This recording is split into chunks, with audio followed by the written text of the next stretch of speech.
ملګرو زه د شمالي وزیرستان د رزمک روډ باندې د ټل پل چې کوم دی د تپي خاوره ده چې دغه ځای په ملاکشدر باندې مشهور دی. په دغه ځای کې د برطانیا خلاف اول چې چیرته د جنگ فیصله وشوه، د برطانیا د شړلو فیصله وشوه، د حاجي میرزا علي خان په مشرۍ کې د وطن د پښتون وطن ټول غازیان ټول اتلان دلته سره راغونډ شول، دلته یې فیصله وکړه د برطانیا خلاف یې د جنگ آغاز وکړو. هغوی خپله فتحه بریا ترلاسه کړه، برطانیا یې د دې خاورې نه وشړله. د هغې بعد چې کله پاکستان په وجود کې راغی، د هغې نه یو دوه کاله پس همدغلته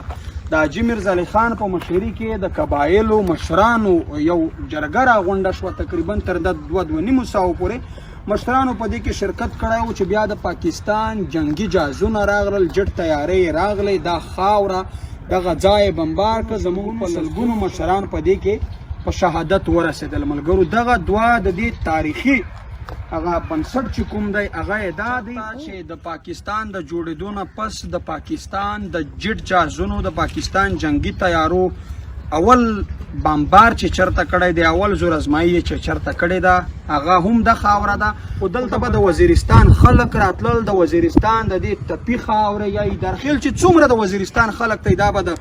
حج په ورځ راتلل چې سبا ته به اختر و، دلته به میلې کې دی، دلته به دوی اول دعاګانې کولې دې زیارت ته دې شهیدانو ته، ځکه دا د پښتون وطن اتلان شهیدان وو چې دوی خپل پښتون قام ته یو خپل ټاټوبی غوښته، یو ځان ته خپله خاوره خپل اختیار یې غوښتو چې د پاکستان د جهازونو پې بمباري کړې وه، هغه خلک یې مشران یې په شهادت رسولي وو. بیا به دلته د هغې نه بعد میلې کې دی، دلته به نقشې لکولې هغه کاڼي، بیا به په هغه خلکو خپله نقشه ازمایله او بیا به خلکو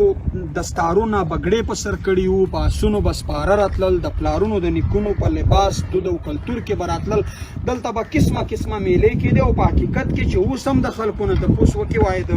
اختر نه یو په 2 چنده مزه به د دغه ځای و، ځکه دلته به هغه خپل تاریخ، هغه خپله پښتو، هغه خپل دود دستور را ژوندی کېدو. نو د دې په اړه به نور هم معلومات در سره شریکوو. خو بیا په پښتون وطن چې دا کوم جنگ د 2000 نه پس په دې وزیرستان کې شروع شو، نو بیا زمونږ دا تاریخي چې کوم شیان دي یا تاریخي ځایونه دي دا هر شی ختم و، د خاورو سره خاوره، لکه څنګه چې زمونږ وطن ونړېدو داسې زمونږ تاریخي شیان هم زمونږ نه پاتې وو، مونږ نه شول منځلی. خو دا ځل ډېره د خوشحالۍ خبره ده، په دې 13 اختر کې مو سنداوړ هم راغلی و، د پښتون ژغورنې غورځنګ مرکزي مشر او د وزیرستان منتخب میمنې، او بیا د هغه سره په لسګونو شلګونو د غورځنګ ځوانان او د دې منطقې ځوانان او ژڼي سپین ږیري دا ټول راغلي وو. یو ور بیا یې دغه ځای را ژوندی کړو، دا تاریخي ځای ته یو ور بیا نوې جامه ور واغوستله او د ماحول مې ولیدو او د خلک مې ولیدل، نو یقینا چې ډېر زیات به سره خوښ وي او الله ته دوی ته نه را استحکامات ورکړو، الله ته دوی ته نه را تقاض ورکړو چې دغه شی مثبت اکټیویټیز دی، دغه شی جارو سي دي. امید به انشاءالله په هر سنګر باندې دوی ملګري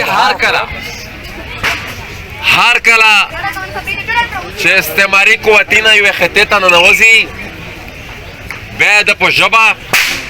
د په تاریخ، د په ثقافت باندې حمله کو. دغه شی اعمال میشتوس د خوب سره شوی و.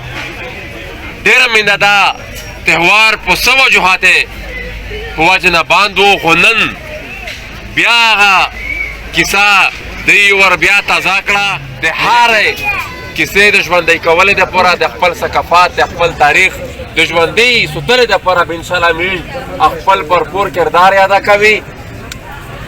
او هر هغه عمل به کوي چې پارتین کې واشه که دا داسې قوتونه ارسي چې دی مخنیوی کو چې میږ هغه خپلیار شوه دري او هغه قوتونه میږ دی نه منع کړي چې دی د میږ په ثقافت او میږ په تاریخ باندې لوڅه کړي. یوه ډېر تاریخي ورځ دو، توس ټول داسې که روغلي دي، چا خپله وړه غوندې ټیله لګولي دو، چا وړکې غوندې سټال لګولی ده.